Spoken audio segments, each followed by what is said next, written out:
Selamat berjumpa dalam mata pelajaran appraisal, feasibility study, dan pembiayaan proyek dalam episode yang ke-5.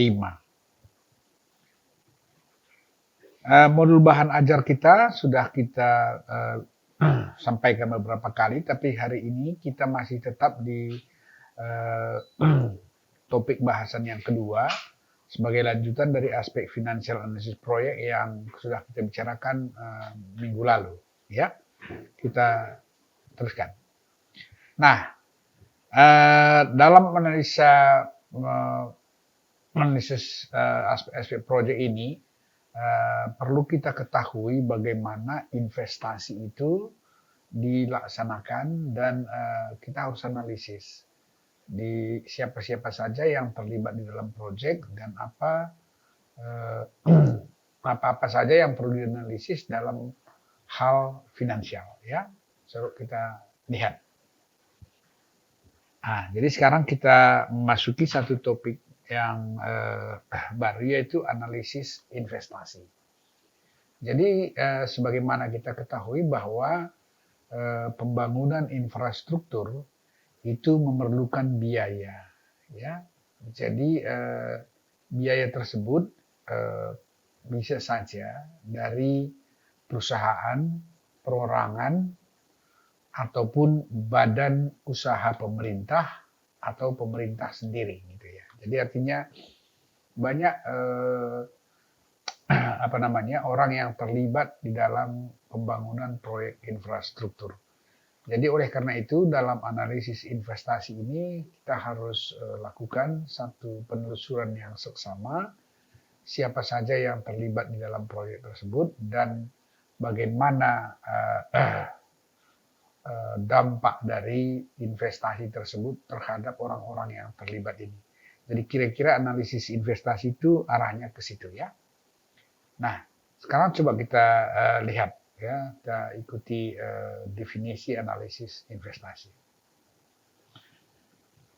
Setelah harga-harga pasar yang kemarin kita bicarakan itu, ya, itu menyangkut tentang harga bahan, barang, komoditi, atau jasa, upah yang sudah kita bicarakan dalam kuliah sebelumnya, maka biaya atau cost serta manfaat atau benefit itu harus dihitung berdasarkan harga pasar yang sudah ditetapkan tersebut, ya. Jadi dengan demikian pola atau pattern neraca dilakukan dengan menggunakan harga pasar tersebut. Itulah hakikat dari satu analisis finansial. Jadi dengan demikian, maka penilaian pengaruh-pengaruh suatu usulan proyek dapat dilakukan. Baik untuk swasta, itu yang saya bilang tadi, siapa saja yang terlibat di dalamnya, yaitu baik perseorangan ataupun badan usaha, dan pemerintah yang ikut serta dalam pelaksanaan proyek tersebut. Jadi dalam hal ini sekali lagi, ya, bahwa analisis finansial ini itu adalah untuk melakukan satu teknik untuk melihat kira-kira apa pengaruh dari usulan proyek yang mana di dalamnya terlibat, bisa perorangan, bisa badan usaha umum atau badan usaha pemerintah atau pemerintah sendiri terhadap investasi tersebut, ya. Nah, apa pengaruhnya kepada mereka secara finansial? Nah, jadi ingat sekali lagi bahwa nilai finansial dasarnya adalah harga pasar yang sudah kita tetapkan, ya. Cara menetapkannya sudah kita bahas pada kuliah sebelumnya. Nah, secara umum ada 6 tujuan utama dari analisis finansial, ya, untuk proyek-proyek infrastruktur. Jadi sebenarnya proyek-proyek apapun, ya, bukan hanya infrastruktur saja, itu secara umum seperti itu. Tapi kita ini berbicara, kita fokuskan kepada infrastruktur, ya. Nah, jadi pertama adalah penilaian pengaruh finansial. Penilaian pengaruh finansial terhadap siapa? terhadap siapa saja yang ikut serta di dalam proyek tersebut. Ya. Yang kedua, penilaian ya, penggunaan sumber daya terbatas. Jadi artinya penilaian penggunaan sumber daya terbatas ini artinya modal, ya. Jadi modal itu kan bukan unlimited, tapi dia terbatas dan kemungkinan juga kita menggunakan pinjaman untuk membiayai proyek tersebut. Jadi itu perlu dilakukan penilaiannya, sumber daya yang tersebut. Kemudian penilaian intensif, ya. Jadi artinya kira-kira proyek ini akan memberikan intensif kepada siapa yang turut serta di dalamnya.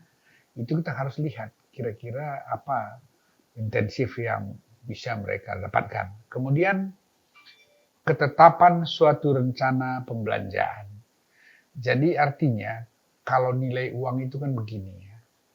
Kalau benefit dari proyek atau hasil dari proyek itu kita peroleh setelah sekian tahun dari waktu kita memulai proyek dan dia terlambat 1-2 tahun, itu nilai uang itu secara finansial itu biasanya nilai present value-nya itu tambah kecil.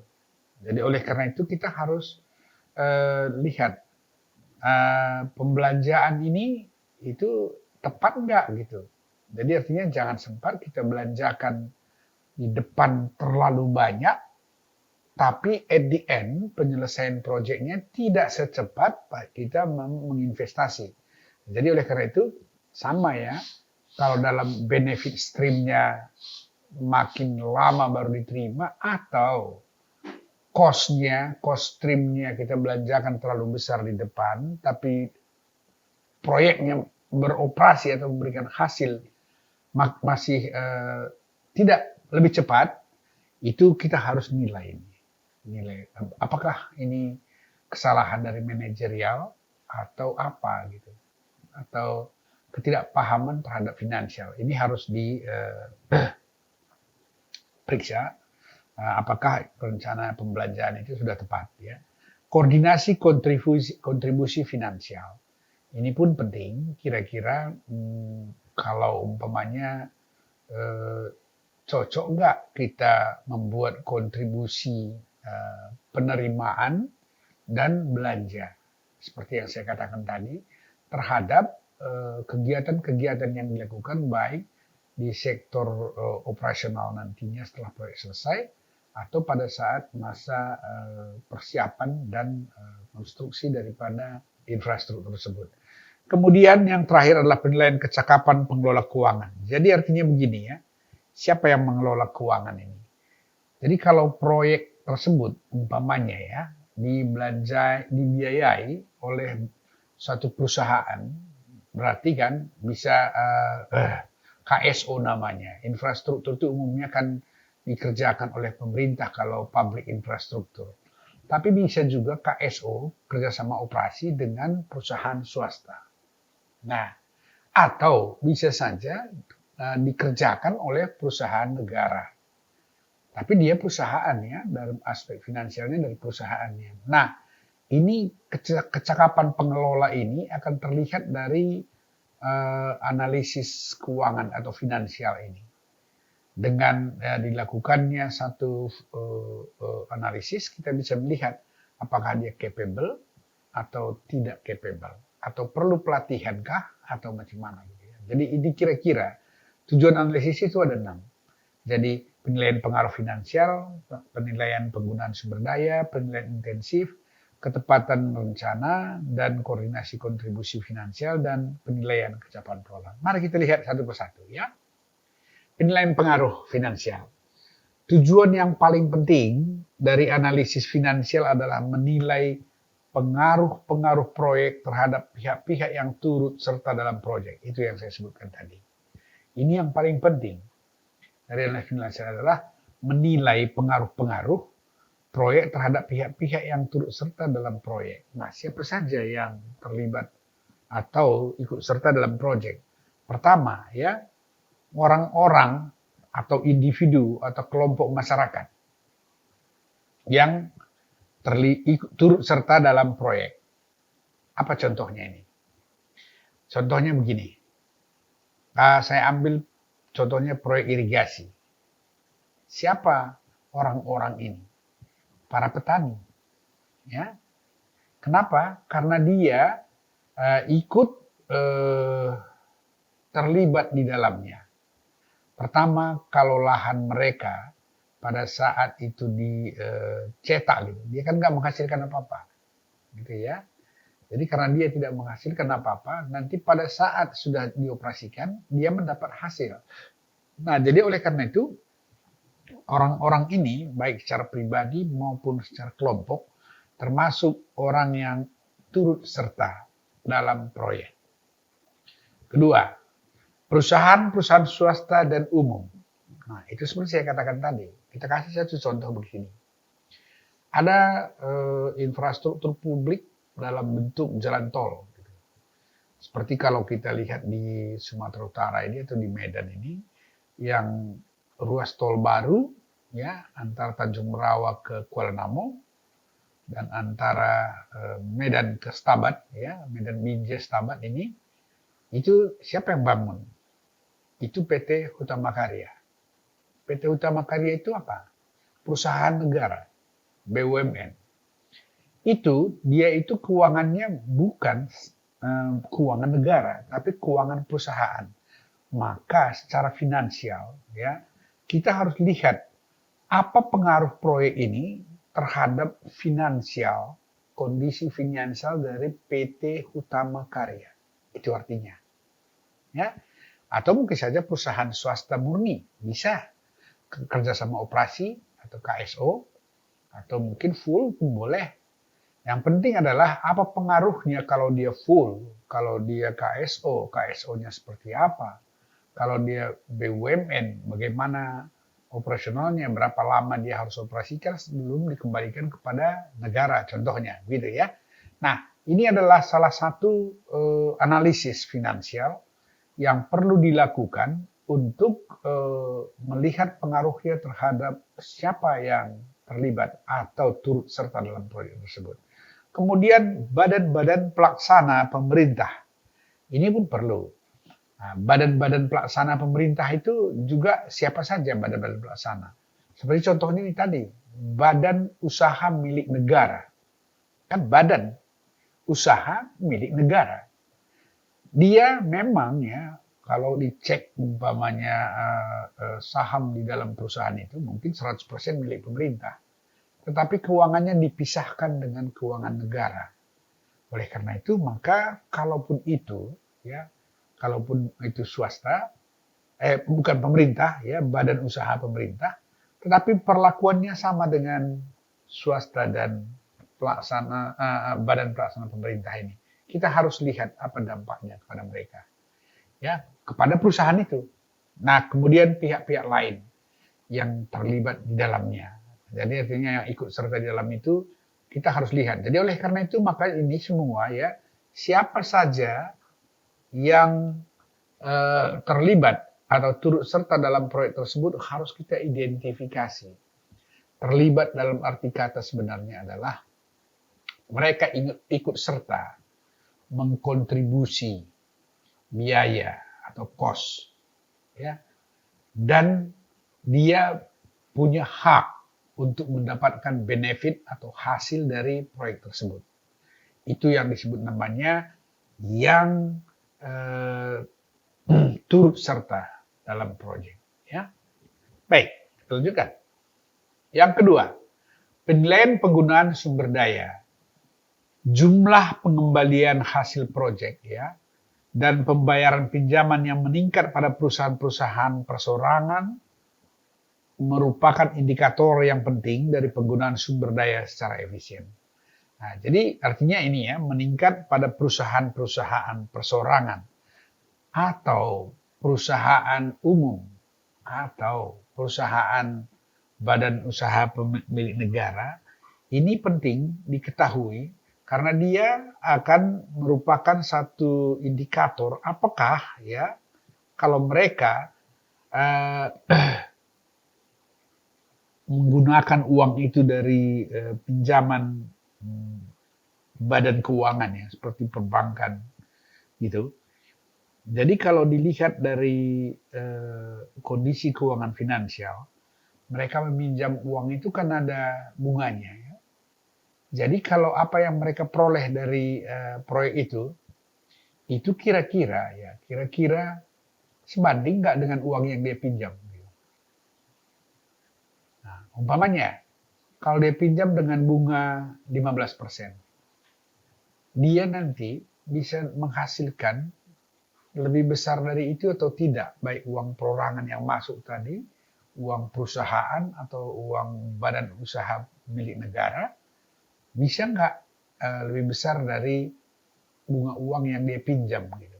Jadi kira-kira seperti itu, kita harus melihat sumber daya yang dia gunakan itu bisa nggak dikembalikannya. Bisa dikembalikannya dan kalau bisa mendapatkan laba atau profit gitu ya. Kemudian untuk pimpinan perusahaan, ya semua pengembalian ini sangat penting karena mereka harus bekerja dan menghadapi perubahan harga pasar. Jadi maksudnya begini ya, kalau untuk pimpinan perusahaan, kalau mereka tidak bisa menggunakan sumber daya itu dengan benar atau sistem cash flow-nya tidak tepat, maka mungkin saja karena mismanagement tersebut, mereka bisa mengalami kerugian secara finansial dan tidak bisa memprediksikan perubahan harga gitu. Karena dia lakukan terlalu lama dari jadwal yang dibuat, harganya mungkin sudah tidak sesuai dengan pada saat perhitungan, sehingga dia perlu mengeluarkan uang lebih banyak, gitu ya. Nah, jadi hal-hal seperti ini sebenarnya adalah merupakan kapasitas atau kemampuan daripada manajer perusahaan atau pimpinan perusahaan yang ikut serta memanage keuangan untuk pelaksanaan atau pembiayaan proyek. Sekarang kita teruskan ke yang ketiga, penilaian insentif. Analisa finansial atau pengamatan secara finansial ya sangat dibutuhkan dalam penilaian insentif pada orang-orang. Dalam seperti umpamanya kalau untuk petani seperti katakan tadi adalah untuk proirigasi, manajer perusahaan ya, kemudian dan pemilik perusahaan yang berinvestasi termasuk pemerintah dan ikut dalam proyek, ikut serta dalam proyek. Nah, jadi analisa finansial ini sangat dibutuhkan dalam penilaian insentif. Insentif itu kan pemberian pemberian tambahan penghargaan dalam bentuk uang kepada orang-orang. Kalau petani itu maksudnya insentifnya apa? Mungkin kalau dulu dia hanya bisa panen 3 ton per hektar per musim tanam, insentifnya apa? Mungkin dengan ini dia bisa memperoleh ya tambahan penghasilan dari proyek ini mungkin sebesar 5 ton per ini. Jadi ini untungnya. Kemudian insentif yang seperti ini dia kan harus tahu bahwa kalau nanti saya ikut di dalam proyek ini artinya saya mau tanah saya dicetak menjadi daerah irigasi. Karena begini, kalau dicetak menjadi daerah irigasi, pasti ada beberapa luas dari tanahnya itu yang digunakan untuk drainase, digunakan untuk saluran irigasi, digunakan untuk bangunan irigasi gitu kan. Dan ini semua adalah bagian keikutsertaan mereka di dalam proyek tersebut kan. Nah, insentifnya apa? Dia harus bisa memperoleh imbalan atau hasil dari itu. Nah, jadi analisis finansial ini bisa men-tracing itu, bisa men-tracing ini ya. Kemudian bagi manajer juga begitu ya. Kalau bagi manajer itu insentifnya mungkin bisa memberikan tambahan bonus karena dia bisa menyelesaikan proyek lebih cepat dari yang semestinya atau dengan tepat waktu sehingga proyek itu bisa menguntungkan bagi perusahaannya. Maka dia bisa penilaian, kita bisa memberikan pemilik perusahaan bisa memberikan penilaian bahwa ini keberhasilan manajer, dan kemudian juga pemilik perusahaan yang berinvestasi ya, termasuk pemerintah. Kalau di pemerintah mungkin pejabat yang menangani proyek itu bisa dapat promosi jabatan karena dia berprestasi gitu kan. Nah, kalau pemilik perusahaan apa? Mungkin dia bisa dapat sertifikat melaksanakan proyek dengan baik, tepat waktu dan dipercaya gitu, sehingga dia dapat prevalensi untuk proyek yang sama untuk dikerjakan di masa-masa mendatang gitu. Jadi itu semua namanya penilaian insentif. Jadi semua ada rewardnya. Dan insentif ini sebenarnya adalah reward kepada semua orang yang terlibat di dalam suatu proyek. Ya. Kemudian keempat, ketetapan suatu rencana pembelanjaan. Salah satu tujuan dasar analisis finansial adalah menghasilkan satu rencana, lihat ya, yang menggambarkan keadaan finansial dan sumber-sumber dana berbagai peserta proyek serta proyek itu sendiri. Jadi ini artinya begini ya. Salah satu tujuan dasar analisis finansial ya adalah menghasilkan suatu rencana yang menggambarkan keadaan finansial. Jadi maksudnya kalau proyek kita umpamanya dilakukan pada tahun 0 gitu ya. Pada tahun ke N selesai dan proyek ini akan beroperasi sampai tahun ke M gitu ya. Nah, artinya apa? Dari posisi keuangan daripada perusahaan ya, dari perusahaan atau orang yang mengeluarkan uang atau badan gitu ya. Pada saat di sini ya, pada saat di titik ini, kemudian pada saat di sini, dan pada saat di sini, kalau dengan analisa finansial kita bisa melihat ya bagaimana kemampuan keuangan daripada orang yang terlibat atau badan usaha yang terlibat dalam investasi ini. Apakah dia menunjukkan, memberikan indikator perbaikan kemampuan keuangan. Kalau dia memberikan kemampuan ini akan nampak dari analisa finansial tersebut.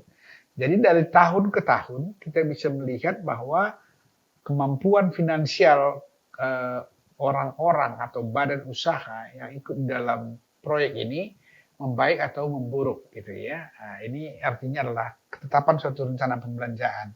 Jadi artinya kalau umpamanya pembelanjaannya tepat gitu ya, pembelanjaannya tepat baik dari saat investasi dan operasi, maka semestinya melalui analisa finansial yang kita lihat ini bahwa itu pasti akan memberikan perbaikan kondisi finansial. Kenapa? Karena ini proyek kan pasti dilaksanakan ya dengan kondisi bahwa dia akan memberi manfaat atau menguntungkan kan gitu, atau dengan kata lain visible. Jadi kalau dia visible, maka dilakukan penilaian seperti yang saya sebutkan tadi, apakah pembelanjaannya tepat gitu. Nah, sehingga dalam nomor 3 tadi waktunya tepat dan pembelanjaannya juga cara membelanjakan tepat, mestinya menguntungkan. Nah, dengan cara inilah kita bisa menilai. Jadi menilai proyek tersebut apakah dilaksanakan tepat atau tidak gitu ya. Nah, kemudian yang kelima, koordinasi kontribusi finansial. Rencana finansial mengikuti koordinasi finansial dari berbagai peserta proyek. Koordinasi tersebut dibuat pada dasar dari proyeksi seluruh finansial. Proyeksi dari seluruh finansial untuk proyek sebagai suatu keseluruhan. Nah, jadi kalau namanya proyeksi, itu kan pada kuliah kita sebelumnya sudah saya sebutkan ya. Kita melakukan proyeksi itu ini tahun 0 gitu ya.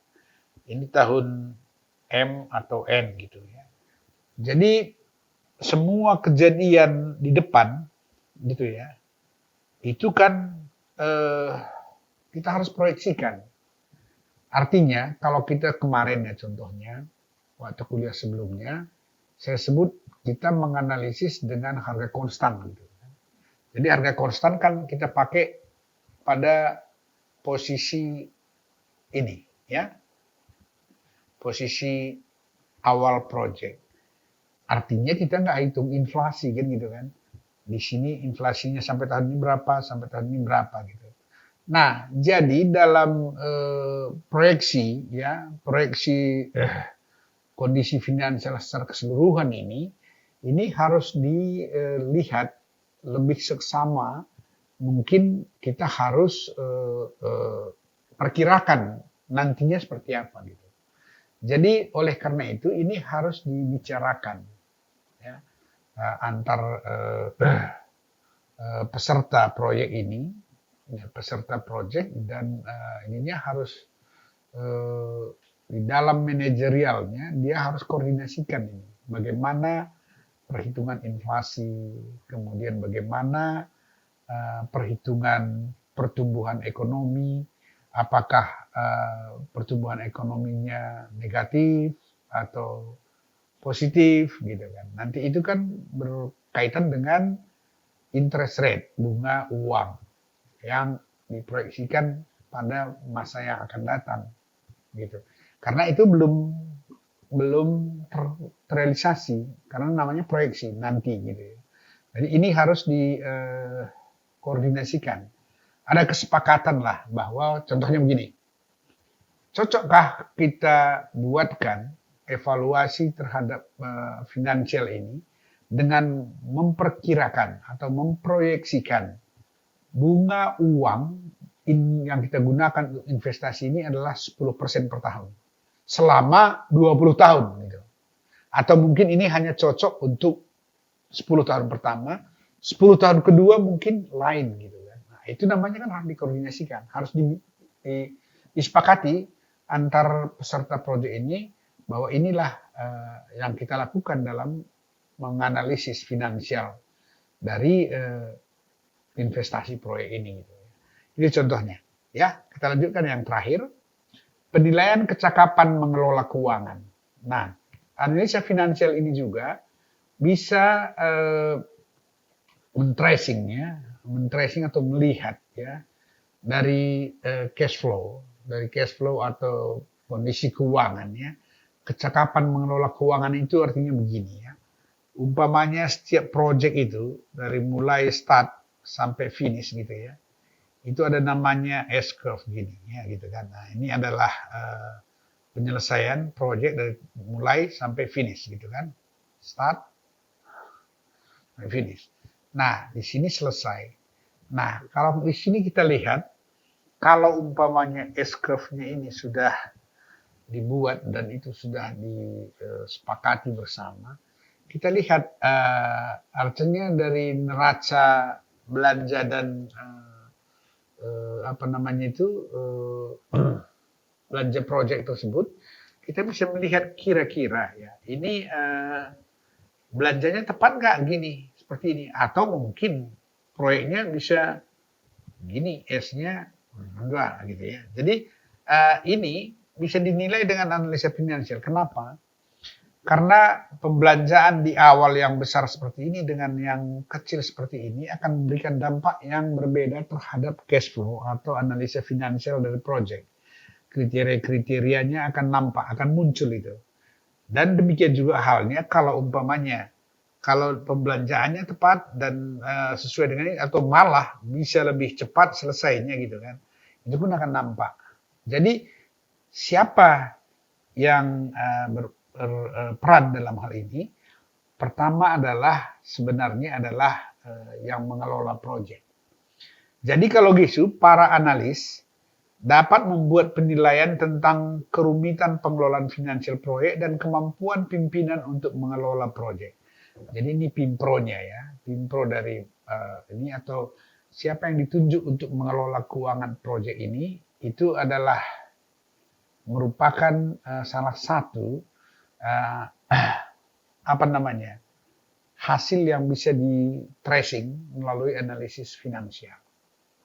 Oke, jadi ada 6 ya tujuan utama dari analisis finansial. Jadi setiap proyek investasi, infrastruktur yang dibiayai oleh pemerintah atau oleh badan usaha atau oleh swasta atau oleh perorangan atau kelompok orang, secara prinsip dia akan memperoleh hasil dari produk dari investasi tersebut, dan hasil itu harus bisa di tracing secara finansial apa pengaruhnya terhadap mereka. Ya, dari sisi finansial. Finansial perorangan yang terlibat, finansial perusahaan, finansial badan usaha atau badan usaha pemerintah swasta ya. Jadi ini tujuan dari analisa finansial. Nah, sekarang kita lanjutkan ya, unsur-unsur analisis investasi. Unsur-unsur analisis investasi ini itu kita bisa lihat secara garis besar atau unsur-unsur pokoknya adalah penggunaan sumber daya. Nah, ya, jadi setiap proyek infrastruktur, maka unsur-unsur pokok yang perlu dianalisis pertama adalah penggunaan sumber daya. Jadi ini semua adalah input, ya. Contohnya apa saja? Penggunaan lahan. Nah, penggunaan lahan ini di dalamnya ada namanya land acquisition, ya, atau pembebasan lahan. Nah, ini adalah penggunaan sumber daya yang kita harus uangkan. Gitu ya. Jadi contohnya begini, kalau tanah itu sebelum kita gunakan untuk keperluan proyek, mungkin dia menghasilkan sesuatu.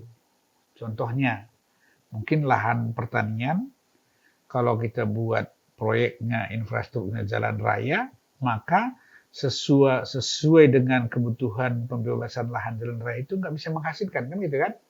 Jadi berarti kan ini adalah penggunaan sumber daya yang bisa diuangkan, yang bisa dibuat dalam bentuk duit, ya. Kemudian penggunaan tenaga kerja. Jadi sumber daya itu termasuk di dalamnya tanah atau lahan, kemudian tenaga kerja. Jadi tenaga kerja yang dipergunakan di dalam proyek tersebut itu harus dianalisis. Artinya begini, kira-kira kalau proyek ini ada, apa dampaknya terhadap ketersediaan lapangan kerja di daerah tersebut dibandingkan dengan proyek itu tidak ada. Gitu. Jadi dengan demikian penggunaan sumber dayanya akan bisa terlihat dalam analisis tersebut. Kemudian dalam aspek produksi, barang atau komoditi, atau jasa, atau harga. Ya. Jadi dengan adanya hasil dari proyek tersebut, baik dalam bentuk barang, produksi dalam bentuk barang atau komoditi, kalau pertanian dia irigasi, komoditinya bisa komoditi pertanian seperti padi, beras, kalau jasa dia mungkin bisa dalam transportasi, dan dalam harga bisa memberikan pengaruh harga finansial agar pasar yang menjadi lebih baik, kontribusi terhadap para penerima manfaat gitu ya. Jadi ini adalah unsur-unsur yang harus dianalisis ya dalam investasi. Nah, kemudian apalagi unsur-unsur pokok analisis investasi yang betul selanjutnya apa? Ini investasi secara fisik. Nah, inilah proyek itu. Jadi dalam investasi fisik ini kan panjang ini prosesnya ya. Fisik kita sebut adalah infrastruktur itu sendiri kan gitu. Tetapi sebelum sampai ke sana, yang merupakan bagian dari proyek tersebut kan mulai dari kegiatan identifikasi, konsultansi, kemudian desain, kemudian construction kan gitu kan. Nah, ini namanya investasi fisik. Jadi ini harus dilihat dalam bentuk investasi yang berkaitan dengan pemanfaatan uang. secara finansial, mulai dari identifikasi, kemudian ada studi-studi dan desain, itu kan semua mengeluarkan duit ya. Baru konstruksi. Nah, jadi dengan demikian inilah kita sebut namanya input proyek secara fisik. Karena tanpa ada proyek itu tidak ada hasil kan. Nah, inilah kita proyek. Kemudian ada pengeluaran operasional dan pemeliharaan. Kalau proyek tersebut sudah selesai dan bisa dioperasikan, maka dia punya pengeluaran secara finansial dan pemeliharaan secara finansial. Ini pun kita harus bisa identifikasi supaya ini pun kita analisis. Artinya tujuannya apa? Operasional itu supaya proyeknya teroperasi bisa menghasilkan sesuatu. Pemeliharaan apa? Supaya umur proyeknya bisa sesuai dengan rencana gitu ya. Nah, untuk ini perlu dipahami ya. Yang keempat, anggaran proyek gitu kan. Anggaran proyek ini seperti kuliah kita sebelumnya itu harus dianalisis gitu ya. Ini kan harus dianalisis incrementalnya gitu. Incremental baik cost maupun benefit. Jadi dalam hal ini kita harus bikin satu without project, yang satu lagi ini T, ini biaya gitu ya. Dan ini adalah with project gitu ya. Nah, ini adalah T ya, T. Dan ini adalah biaya gitu. Nah,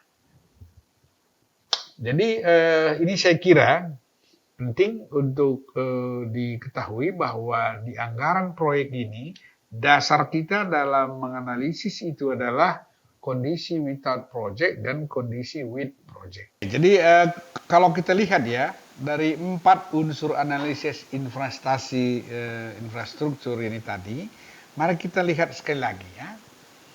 Yang pertama ini ya, ini penggunaan sumber daya. Ini masuk kategori cost. Jadi ini unsur pertama yang kita harus analisis adalah dalam bidang ini dan ini, itu cost-nya harus kita inventarisir ya. Jadi maksudnya gini, kalau dalam penggunaan tenaga kerja ini upah seperti apa di daerah di mana proyek kita berada. Nah, kemudian kalau ada penggunaan tenaga kerja dalam hal transportasi atau apapun namanya jasa ya, itu seperti apa. Kemudian ada tanah yang harus kita gunakan untuk lokasi proyek kita. Tapi intinya itu adalah komponen dari cost. Kemudian yang kedua, ini adalah produksi, hasil.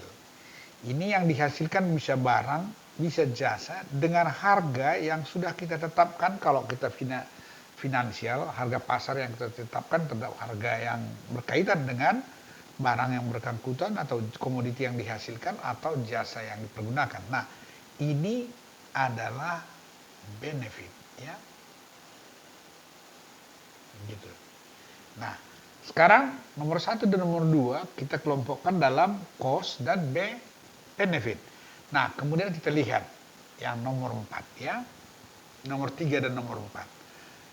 Ini investasi, jelas. Ini adalah cost. Ya kan? Kemudian dengan nomor 1, 2, dan 3 ini, berarti kan kita punya di sini adalah benefit, ini adalah cost, dan yang ini juga adalah cost. Nah, inilah 1, 2, dan 3 digunakan untuk menggambarkan anggaran proyek. Anggaran proyek dalam 2 keadaan seperti yang sudah saya jelaskan pada kuliah sebelumnya, yaitu kondisi without project dan kondisi with project, gitu ya. Nah, ingat sekali lagi, unsur yang dianalisis yang pertama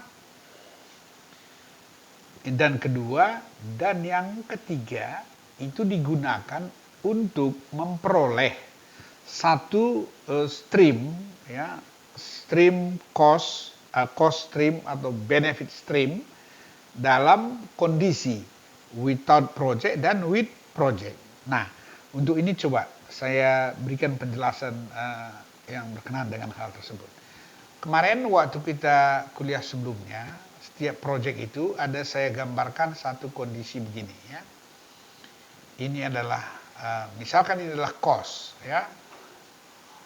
Tadi nomor 1, nomor 2 dan nomor 3 itu meng-create biaya atau cost. Ini adalah waktu. Bisa 1 tahun, 2 tahun, atau kalau umur proyeknya 20 tahun sampai 20 tahun. Ya. Nah, kalau kita buatkan kondisi yang without project, gitu kan. Without project, tapi kita nggak gunakan istilah after and before. Udah kita jelaskan sebelumnya, tapi kita konsentrasi saja kepada istilah with and without. Nah, kalau dengan pendekatan itu, mungkin saja ya bentuk grafik itu seperti ini. Ini without project, ya. Ini with project, gitu kan. Nah, jadi apa bedanya?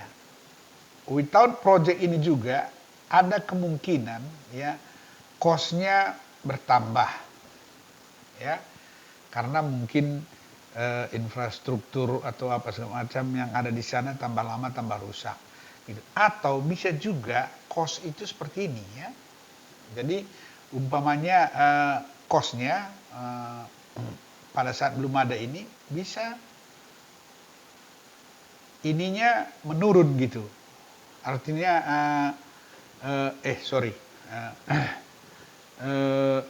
ya biaya cost kalau menurun nggak mungkin. Saya ulangi ya.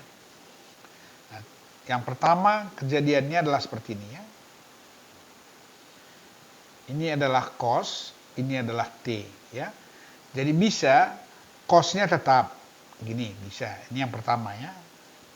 Tapi ini without project ya. Kemudian ini with project gitu ya. Nah, gitu. Nah, kalau begitu dalam kondisi yang pertama ini ya, itu incremental benefitnya ini, incremental cost-nya ini, incremental cost. Kemudian tadi kan nomor 2 itu kan benefit ya. Nomor 2 itu benefit, yang nomor 1 tadi adalah cost. Nomor 1 dan nomor 3 adalah cost ya. Kita lihat sekali lagi ya. Jangan salah ya. Ini cost, ini adalah cost, ini benefit ya. Nah, sekarang di nomor 2 ya, itu bisa kita buat dengan waktu yang sama T. Di sini ada benefit kan gitu kan. Nah, jadi kondisi di sini begini. Nah, gini. Jadi di sini bisa begini. Kalau benefit itu bisa saja dia meningkat walaupun tidak ada project. Karena apa? Mungkin orang di sana sudah skillnya tambah sehingga dia bisa memproduksi sesuatu lebih tinggi atau melakukan rekayasa sendiri lebih bagus ya. Kemudian kalau ada project itu pertambahannya makin besar sehingga ini adalah without project, ini with project gitu ya. Jadi sehingga ini adalah incremental benefit. Nah, jadi kalau begitu di sini kita punya incremental cost, di sini kita mempunyai incremental benefit. Nah, yang kedua ini bisa juga grafiknya begini ya. Gini kan. Nah, ini benefitnya ya, benefitnya berkurang. With project dia jadi rata tetap. Ini pun termasuk incremental benefit juga gitu ya. Atau bisa juga begini. Ya, ini kondisi awalnya ininya berkurang ya. Kemudian ini bertambah ke atas gitu. Jadi incremental benefitnya tambah besar gitu. Ini adalah benefit dan ini adalah T. Nah, selalu dalam unsur-unsur analisis project yang perlu kita peroleh itu adalah kondisi ini. Baik di dalam cost maupun dalam benefit. Ini benefit bisa macam-macam seperti ini. Cost pun begitu juga ya. grafiknya seperti apa. Nah, dasarnya apa? Dasarnya adalah yang 4 ini. 3, 1, 2, 3. Itulah dasar kita untuk membuatkan satu cash flow. Ya, satu cash flow project dari mulai awal sampai dengan umur project berakhir. Itu yang harus dibuat, artinya cost stream dan benefit stream, with and without project. Nah, jadi ingat ya, jadi ini yang penting adalah ada 4 unsur utama ini kita harus buatkan dalam bentuk ya dalam bentuk cash flow ya.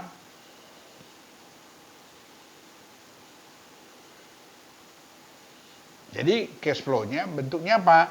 Pertama adalah cost stream. Ya. Kedua adalah benefit stream. Masing-masing ini harus dibuat dalam without project dan with project gitu ya. Nah, selisih di antara ini ya, antara ini untuk masing-masing ini itu yang disebutnya incremental cost stream dan incremental benefit stream gitu ya. Nah, ini prinsipnya. Jadi dari semua yang kita lakukan dari mulai awal, identifikasi project sampai ini, unsur-unsur yang 4 ini tadi kita bentuk dalam ini.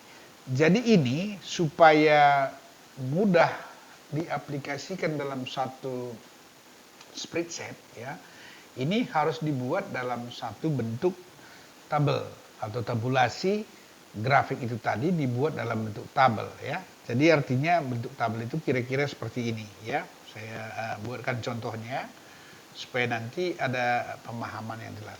Umpamanya adalah cost stream gitu ya.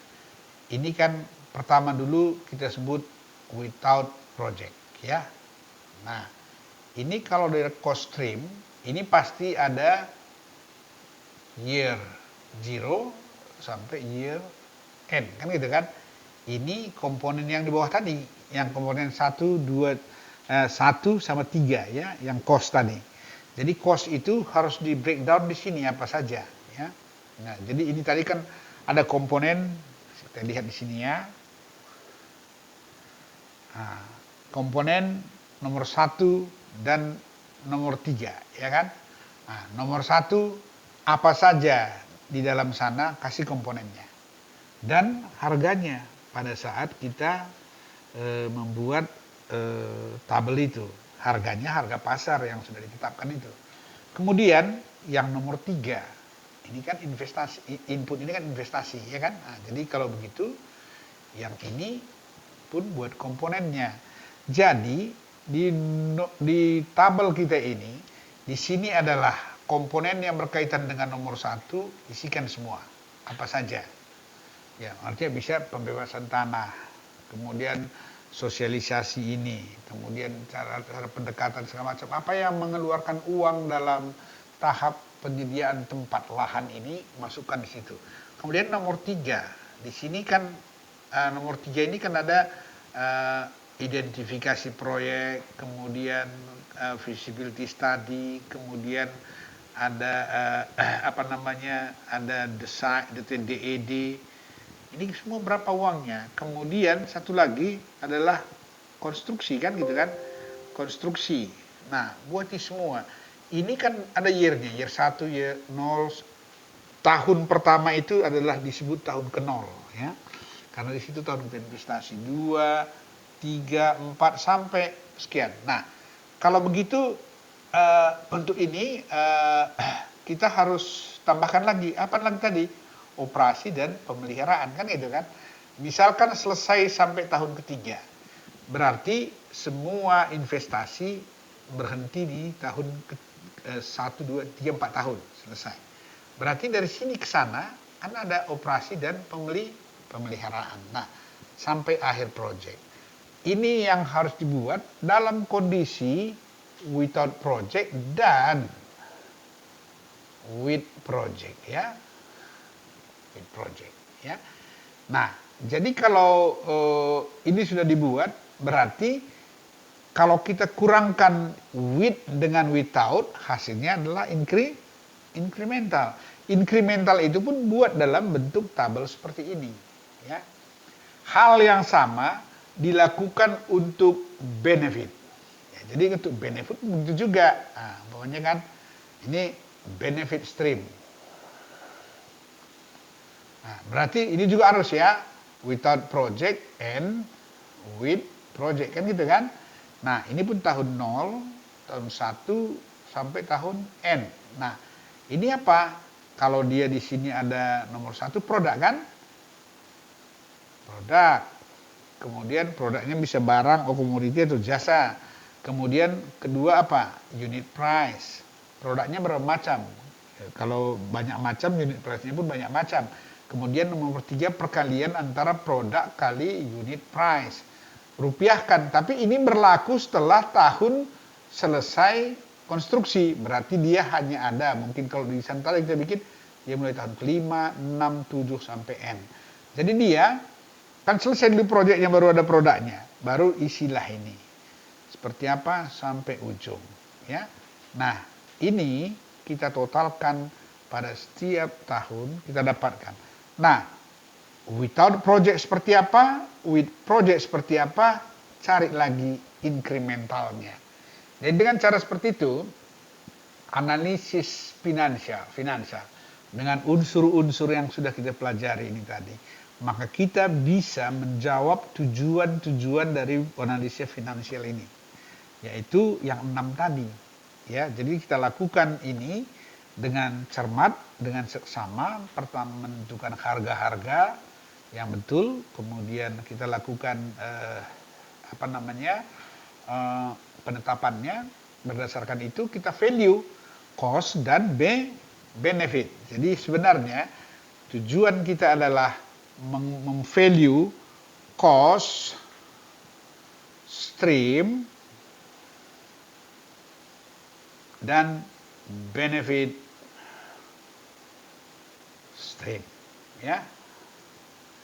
Inilah tujuan untuk melakukan, inilah dasar kita untuk bisa melakukan analisis finansial sebuah proyek infrastruktur. Nah, oleh karena itu coba kalian renungkan ini. Bagi yang bekerja di pemerintahan seperti di PU atau ada yang sudah bekerja di konsultan, di mana saja, ini adalah aspek finansial dari sebuah proyek yang sesungguhnya harus dipahami oleh pemilik modal atau orang yang ada di dalam proyek tersebut, baik itu badan usaha, perorangan, kelompok orang, atau badan usaha milik negara.